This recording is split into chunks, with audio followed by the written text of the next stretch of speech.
ஏனுங்க இன்றைக்கி எங்கள் வீட்லிங்க பொங்கல் தான் செஞ்சனுங்க. 1 கப்பு பச்சரிசிங்க, 1/4 கப்பு பாசிப்பருப்புங்க.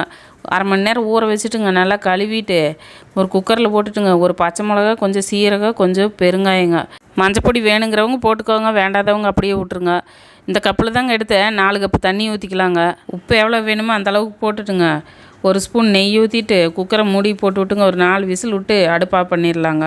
வடை சட்டியில் எண்ணெய் 2 ஸ்பூனு, நெய் 2 ஸ்பூன் ஊற்றிட்டுங்க, பொடி பொடியாக அரிஞ்சு வச்சுக்கிற இஞ்சி போடணுங்க, கொஞ்சம் மிளகு, சீரகம் போட்டு நல்லா தாளிச்சு விட்டுட்டுங்க, ஒரு கொத்து கருவேப்பிலையை உருவி உள்ளே போட்டுருங்க. வேணுங்கிறவங்க முந்திரி பருப்பு 5 போட்டு தாளித்து கொட்டினோம்னா சூப்பரான பொங்கல் ரெடிங்க. இந்த பொங்கல் கூட சாப்பிட்றக்குங்க தேங்காய் சட்னி, சாம்பாருங்க, கத்திரிக்காய் போட்டு கடைஞ்சி சாம்பார் வச்சா ரொம்ப சூப்பராக இருக்குங்க. கத்திரிக்காய் சாம்பாருங்க இட்லி, தோசைக்கு, பொங்கலுக்கு எல்லாமே நல்லா இருக்குங்க. நாளைக்கு வேணால் அந்த கத்திரிக்காய் சாம்பார் வீடியோ போடுறேனுங்க. வீடியோ பிடிச்சிருந்தா லைக் பண்ணிவிட்டு சப்ஸ்கிரைப் பண்ணி விட்ருங்க.